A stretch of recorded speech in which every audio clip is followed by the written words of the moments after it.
Hey everyone, you know what time it is. It's that time for us to discuss more amazing content put out there by amazing devs. So without further ado, let's get into it.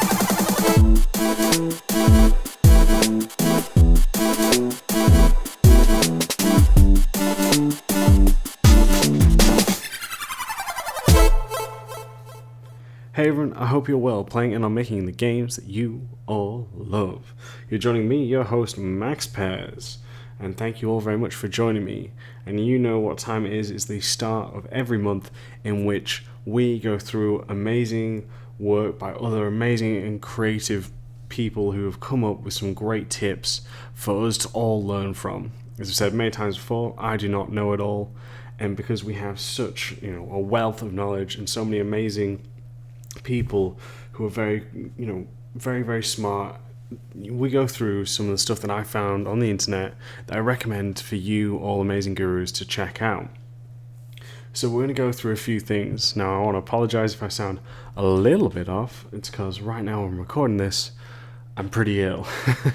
But stuff to still do, you know how it goes with it all.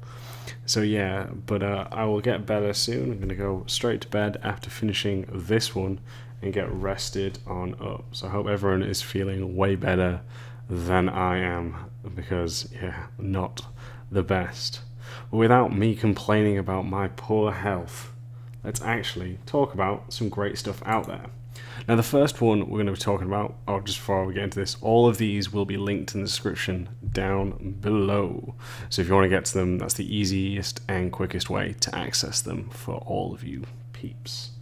Okay, as I was mentioning before, the first one is going to be on Gamma Sutra, and this one is called Cheating Death. And this to me is a really, really interesting one. And this gives a summary about why the fail state of death was first created, first breaking that down, and then investigating, is it needed in today's industry? Because of when it started when games were first brought out to the arcades. So in order to make more money, you would die and have to insert more, whatever currency you're using at the time. And now it's changed because obviously we have game consoles. So it's breaking this down. Is it still needed? Is there different ways or different fail states that we can use? And can we actually reward or change perspective of death? If we look at most from software games, they kind of change it, whether it be the impact it has from you quickly respawning in Sekiro to that kind of risk reward of the Blood Echoes and Souls in Dark Souls and the Bloodborne series as well. And other games such as Firewatch, which does not have any fail state at all, really, I don't think. So yeah, breaking those down and discussing it, I think it's a really interesting topic. There's some really good, I think it references, if it doesn't here, there's a good GDC talk as well, a little bonus one, which is, I think it's called Death We Are Meat, or something along those lines.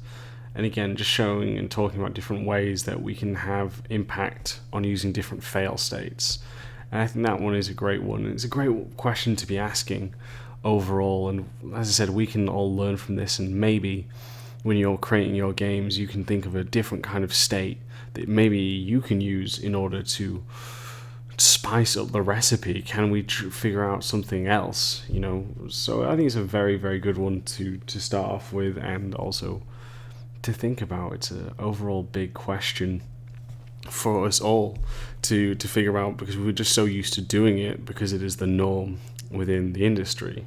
So yeah, I strongly recommend checking that one out. Really interesting read, just overall. I really did enjoy that. Now, with that said, we're going to move on to the second one, and this is a podcast. Many of you have heard me mention this one before because I'm a big fan of it. It is called the Psychology of Video Game podcast. Always recommend this one. I learned so much from it day to day, or once a month when it comes out. Very, very cool stuff. And the one I'm actually representing is episode 50, Moral Choices in Games versus Other Media. And it's breaking down, well, it has a whole panel for speakers in total, as they break down how morals are done in games. Is it good enough? What can we do to improve on it? The impact of that on players and the psychology of that in the player as well. So one thing they talk about is a lot of the choices or moral dilemmas that the player faces within the game or games tend to be very clear cut. That, to quote them, you're either Mother Teresa or the devil. And it's very simple in terms of that.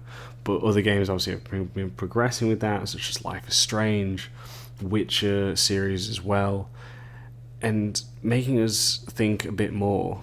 And when you put it down to such things as, breaking down what is it that we can do to make these choices have a big impact, not just the clear-cut choices, as most of us do believe, obviously, that we're good people on a day-to-day basis. So it's a really interesting topic. They also mention about how some games have had effect on certain players where they don't want to be or misbehave in games. You'll hear about a person or a certain player who actually decides to just follow the traffic system within GTA 5 itself. Very, I don't want to use the word strange because that's not the right one, but a very interesting how these choices have affected people to an extent of they don't want to be bad at all.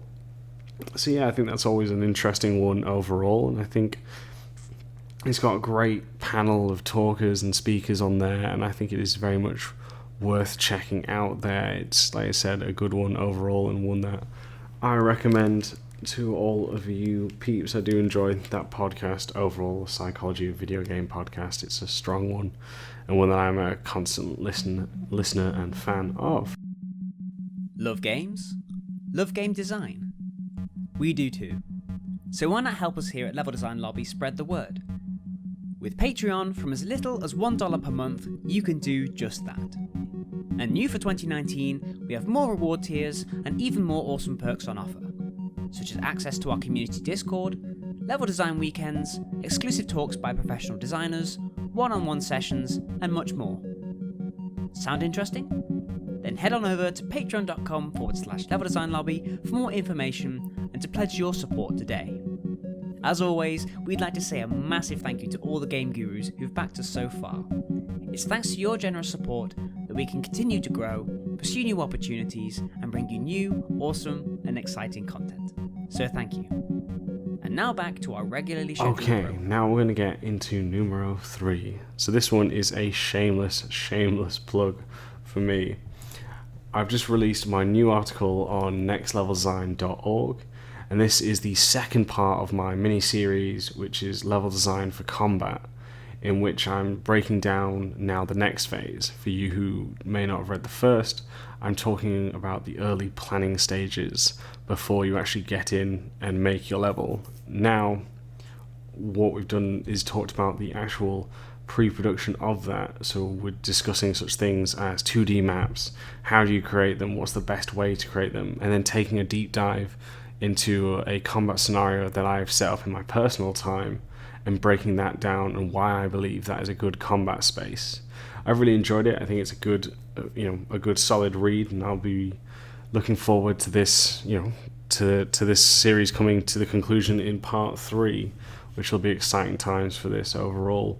But yeah, check it out. I think it shows the various stages of planning and much more, and I have enjoyed writing these series, and as I said, the third part will probably come out maybe November, I think. A little bit of time there, I've still got many things to do, but I've been really enjoying this one, and yeah, strongly recommend for people to come and check all of this out for sure. Yeah. Okay, now the shameless plug is is over and done with, peeps. Let's go to the final one. And this one is a YouTube video by Ask Game Dev. And they are a channel that break down many things about the game industry and game design in general. And the video that I'm going to be picking out today is 7 game design mistakes to avoid. I thought it was a very important lesson, because there's just a constant stream of things to learn. And so hopefully you guys and girls as well, having a great starting point on things to avoid will give you a great step forward and help you move faster than others. And it's a really well and animated video that I recommend. They seem to produce very good content overall. As I said, I've only seen a few of their videos, but the ones that I have seen I've been very, very impressed with, and I do, as I said, recommend checking this out. It was fun for me to watch as well, to just refresh things for me to do as as well, because I said it's easy to forget things, so it's a very good one, and yeah, an enjoyable one as well. I think visually very, very appealing, as well as good lessons for us all to learn along that there. Now this is where we're going to start to wrap up, peeps. And just want to say thank you so much again for the support that I've been getting from all of you. It's great to hear from you and great to talk to many of you amazing people out there. What else has been going on? Not much. I actually need to do a video on Tokyo Game Show, so I'll probably try to do that one out for November. Okay, we'll think about that one, because I meant to do that one earlier, but it's all been very much full on, so not had as much time as I would have liked with this one. But yeah, we'll get around to making that one as well. Okay, people, if you do want to reach out and contact me, you can do so on Twitter, which is @MaxPairs.